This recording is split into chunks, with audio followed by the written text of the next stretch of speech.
হরে কৃষ্ণ প্রিয় বন্ধুরা, আশা করি আপনারা ভীষণ ভালো আছেন। আমি এখন আছি পানিহাটিতে।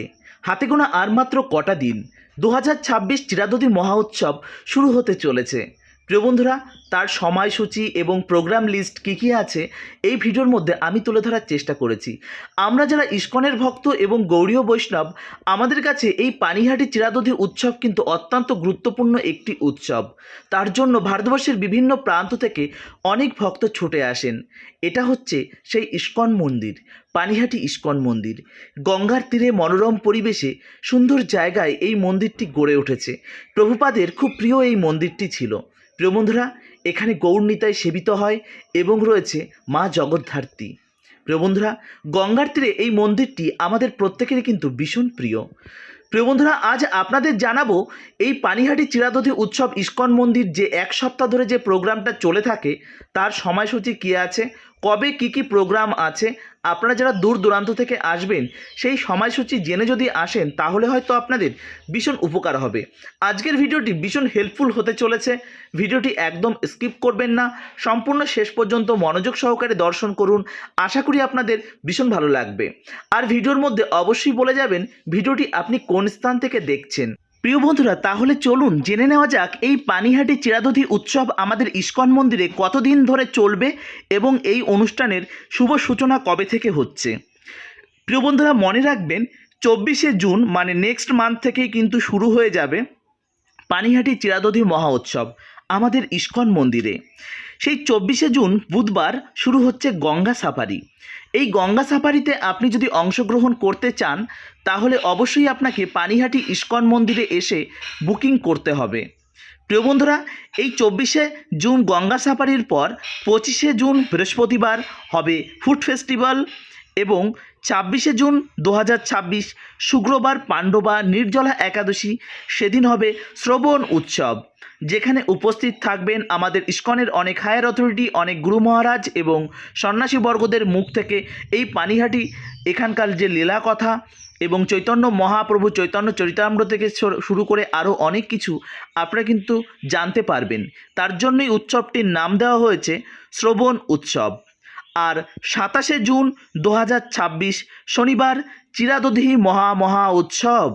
প্রিয় বন্ধুরা, তাহলে বুঝতে পারছেন 27শে জুন মেইন উৎসব চিরাদধি মহা উৎসব, তার মানে দ্বাদশীর দিন পড়ছে এই মহা উৎসবটি। এবং 28 তারিখে পড়ছে কীর্তন মেলা, যেটা কিন্তু আগে চিরাদধি মহা উৎসবের দিন হতো, এবার কিন্তু কীর্তন মেলাটা করে দিয়েছে চিরাদধি মহা উৎসবের পরের দিন। তার মানে 24 তারিখ থেকে শুরু হচ্ছে আর 28 তারিখেই কিন্তু শেষ হচ্ছে আমাদের এই পানিহাটি চিরাদধি মহা উৎসব আমাদের ইস্কন মন্দিরে। তবে এখানে যে মেইন উৎসব সেটা কিন্তু মোটামুটিভাবে 27 তারিখ মানে পাণ্ডবা নির্জলা একাদশী 26 এবং 27 তারিখ মেইন মানা হয়ে থাকে। তাহলে আপনারা যদি এই বিশেষ বিশেষ ফেস্টিভ্যালে না আসতে পারেন তাহলে কিন্তু আপনারা 26 তারিখ এবং 27 তারিখ দুদিন আসতে পারেন। এবার আসি থাকার ব্যবস্থা কি আছে। দেখুন, এখানে সারা বছর খুব একটা ভক্ত সমাগম না হলেও এই চিরাদধি মহা উৎসবে প্রচুর ভক্ত সমাগম হয়, যে কারণে এখানে থাকার কিন্তু বেশ কিছুটা প্রবলেম রয়েছে। তবে মনে রাখবেন এখানে অনেক টেন্ট এবং ক্যাম্প হয়ে থাকে, সেখানে কিন্তু আপনি চাইলে থাকতেই পারেন। তবে বৃষ্টি বর্ষার টাইম আমি আপনাদের বলবো যে আশেপাশে অনেক গেস্ট হাউস, অনেক ফ্ল্যাট হয়েছে, সেখানে যদি রুম নিয়ে থাকতে পারেন তাহলে ভীষণ ভালো। এটা দেখতে পাচ্ছেন আমাদের গঙ্গার তীর থেকে ইস্কনে আসার রাস্তা। রাইট সাইডে দেখতে পাবেন ইস্কন মন্দিরের একদম সামনে ইস্কন মন্দির দ্বারা পরিচালিত গোবিন্দাস রেস্টুরেন্ট। এখানে আপনি কিন্তু সুন্দর প্রসাদ এবং খাবারের আস্বাদন করতে পারেন। আর তার ঠিক সামনে রয়েছে আমাদের ইস্কন মন্দির। অনেকে যত্রতত্র যেখানে সেখানে জুতো রেখে ভেতরে প্রবেশ করেন, দয়া করে এমনটা করবেন না। এমনটা করবেন, ভেতরে জুতো রাখার জায়গা রয়েছে, সেখানে জুতো রাখবেন এবং জুতো রেখে তারপর ভেতরে প্রবেশ করবেন।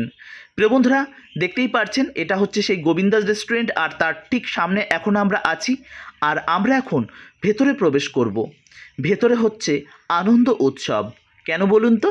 কেননা এখানে মানে সারাক্ষণই হরিনাম কীর্তনের জন্য এখানে কিন্তু প্রচুর ভক্ত সমাগম হয়ে থাকে।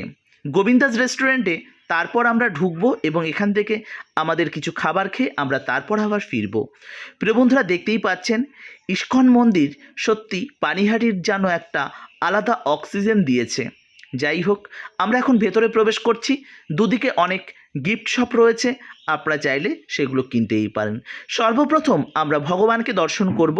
এখানে সেবিত হন গৌর নিতাই এবং মা জগদ্ধাত্রী। আপনারা জানেন যে এই পানিহাটি ইস্কন মন্দিরের ভেতরেই ছিল জগদ্ধাত্রী মন্দির, সেখানে কিন্তু এখানে জগদ্ধাত্রী মায়ের সেবা হয়ে থাকে। এখানে অনেক বুক স্টল রয়েছে, অনেক মালা, অনেক গোপী ড্রেস, ধুতি এবং কুর্তা প্রভৃতিদের জন্য এখানে কিন্তু ব্যবস্থা রয়েছে। এছাড়া এখানে সকাল, দুপুর, রাত্রে প্রসাদেরও ব্যবস্থা রয়েছে। আপনারা কিন্তু মন্দিরে এসে বুকিং করে প্রসাদ পেতে পারেন বছরের আর 5টা সময়। তবে চিরাদধি মহা উৎসবের সময় কোনো রকম কোনো কুপন লাগে না, আপনারা ফ্রিতেই কিন্তু প্রসাদ পেতে পারেন। দেখতে পাচ্ছেন মন্দিরের মধ্যে কেমন ভিড়, প্রতিদিনই কিন্তু মন্দিরের মধ্যে এমনই ভিড় থাকে। যাই হোক, এই চিরাদধি মহোৎসবকে কেন্দ্র করেই কিন্তু এই পানিহাটি যে স্থানটি সেটা কিন্তু আজও কিন্তু ভক্তদের মাঝে সত্যি আনন্দ দিয়ে থাকে। যাই হোক, আপনারা তো জানেন যে আমরা যখন কোনো অন্যায় করি আমাদের পিতামাতা এবং গুরুদেব আমাদেরকে কিন্তু দণ্ড দেওয়ার প্রসেসটা অন্যরকম থাকে, কিন্তু এখানে রঘুনাথকে নিত্যানন্দ প্রভু দণ্ড দিচ্ছে কেমনভাবে সেটা আপনাদের জানাবো এবং চিরাদধি উৎসবে কি কি হচ্ছে সেটাও জানাবো। দেখতে পাচ্ছেন আমরা এখন আছি পানিহাটি গঙ্গার তীরে, আর এখানে গঙ্গার মানে এত সুন্দর প্রবাহমান গঙ্গা দেখে স্থির থাকা যায় না। ভক্তরা এখানে স্নান করছে। তবে আপনাদের বলে রাখছি, আপনারা যদি সাঁতার না জানেন দয়া করে এরকম উৎপটাং কাণ্ড করবেন না। যদি সাঁতার জানেন তবেই গঙ্গায় নামবেন, না হলে গঙ্গার ঘাট থেকেই কিন্তু স্নান করে উঠে পড়বেন। যাই হোক, এই গঙ্গার জল দেখে আমি নিজেকে আর স্থির রাখতে পারিনি। যাই হোক, আমিও একটি গঙ্গা স্নানে মানে একটু গঙ্গায় ডুব দিয়ে নিয়েছি। সত্যি গঙ্গার পাশে আসলে আমাদের কেমন যেন একটু পিপাসা লেগে যায় সত্যি। যাই হোক, গঙ্গাতে স্নান করে তারপর আমরা বেরিয়ে পড়ব আবারও আমাদের মায়াপুরের উদ্দেশ্যে। প্রিয় বন্ধুরা, গঙ্গা স্নান হলো, আর গঙ্গা স্নানের পর এবার আমরা গোবিন্দাস রেস্টুরেন্ট থেকে হালকা করে কিছু খাবো। যেমন ধরুন, এখানে আমার সাধারণত গোবিন্দাস রেস্টুরেন্টের ভালো ভালো শেফ জানি না কেন থাকে না। এখানে খুব আহামরি যে বিশাল কিছু পাওয়া যায় তা নয়, তবে কিছু কিছু পাওয়া যায়। আমি বলবো না যে বিশাল টেস্ট, তবে বলবো ইস্কন এমন একটি সংস্থা যে সংস্থা একটা ইন্টারন্যাশনাল সংস্থা। এখানের খাবারের কোয়ালিটি এবং গুণগত মান আরও স্ট্যান্ডার্ড হওয়া উচিত। যাই হোক, ম্যানেজমেন্ট এবং কর্তৃপক্ষের কাছে আমি বারবার এই বিষয়টা জানিয়েছি। প্রিয় বন্ধুরা, এই সেই গোবিন্দাস রেস্টুরেন্ট, আর এই গোবিন্দাস রেস্টুরেন্ট থেকে আমি সাধারণত পিৎজা, ফ্রায়েড রাইস, চিলি পনির, নুডলস এই জাতীয় মানে কম মানে হালকা পাতলা কিছু পেয়ে থাকি, এবং আপনারা আসলে আপনারাও ট্রাই করতে পারেন। তো চলুন এখন আমরা যাব সেই দণ্ডতলার দিকে এবং গঙ্গার তীরে। আর যেতে যেতে আপনাদের জানাবো যে রঘুনাথকে কেমনভাবে দণ্ড দিয়েছিল নিত্যানন্দ প্রভু। আপনারা জানেন যে চৈতন্য মহাপ্রভুর কৃপা ছাড়া মানে চৈতন্য মহাপ্রভুর কৃপা পেতে গেলে নিত্যানন্দ প্রভুর পারমিশন ছাড়া কখনোই কিন্তু কৃপা পাওয়া যায় না। এই সেই দণ্ডতলা, যে স্থানেই কিন্তু নিত্যানন্দ প্রভু রঘুনাথকে দণ্ড দিয়েছিলেন। রঘুনাথ ছিলেন রাজা, আর সেই রাজাকে কেমনভাবে দণ্ড দিচ্ছে ভাবুন তো। এখন মন্দিরের কোনো রকম একটা দায়িত্বপ্রাপ্ত কেউ, মানে ধরুন কোনো মানে পূজারী ডিপার্টমেন্টের কোনো একজনা বা কিচেন ডিপার্টমেন্টের কোনো একজনা, ম্যানেজমেন্ট তাকে কোনো রকম একটু দায়িত্ব দিয়েছে, বাবা তার মুখের কাছে আপনি যেতে পারবেন না তার ডিম্যান্ডের কারণে।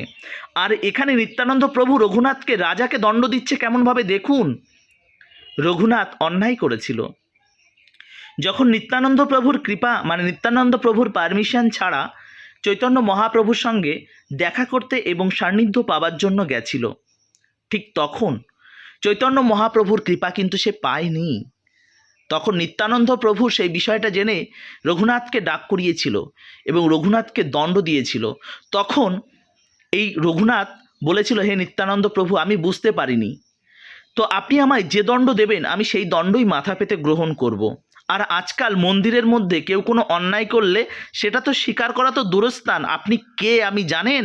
আমি অমুক মন্দিরের প্রেসিডেন্ট, আমি তমুক মন্দিরের ইনচার্জ, আমি অমুক নামহট্টের তমুক, আমি অমুক ভক্তিবৃক্ষের তমুক, আমি অমুক জায়গার তমুক, ইত্যাদি ইত্যাদি, আমি ব্রহ্মচারী ইনচার্জ, আমি অমুকের ইনচার্জ, আমি তমুকের ইনচার্জ। বাবা বাবা বাবা, কত অহংকার আজকাল মানুষের মধ্যে। আর এখানে রঘুনাথ যখন একটা রাজাকে দণ্ড দিচ্ছে, সে কিন্তু মাথা পেতে সেটা গ্রহণ করছে। আর এখন দণ্ড পাওয়া তো দূরস্থান, আমাদের অহংকার নিয়েই আমরা ভীষণ ব্যস্ত থাকি।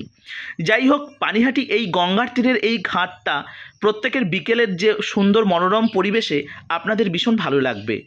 আপনারা যদি চিরাদধি মহোৎসব ছাড়া অন্য টাইমে আসেন তাহলে এই জায়গাটা বিকালের মনোরম পরিবেশ এবং ভোরের দিকে অসাধারণ লাগে, আপনাদের ভাষায় প্রকাশ করতে পারবো না। যাই হোক, নিত্যানন্দ প্রভু রঘুনাথকে দণ্ড দিচ্ছে যে তুমি তো অন্যায় করেছো, তোমাকে শাস্তি পেতে হবে।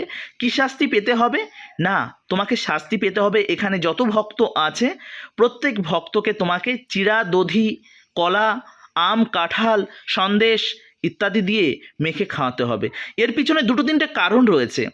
সেই সময় আমলে যখন চিরাদধি মহা উৎসব পালন হয়েছে, দেখুন প্রত্যেকটার পিছনে একটা কারণ থাকে না। ভগবান যখন লীলা করেন না, তার পিছনে অনেকগুলো কারণ লুকিয়ে থাকে। ঠিক তখন এই পানিহাটিতে কিন্তু ভীষণ দুর্ভিক্ষ এবং কি বলবো অভাব চলছিল, মানুষ খেতে পারছে না, এমন পরিস্থিতিও এখানে ছিল। যাই হোক, এটা গ্রন্থের বিভিন্ন জায়গায় বিভিন্ন প্রভুদের মুখ থেকে আমি এটা শুনেছি, তো সেটা আপনাদের সামনে আমি তুলে ধরার চেষ্টা করলাম।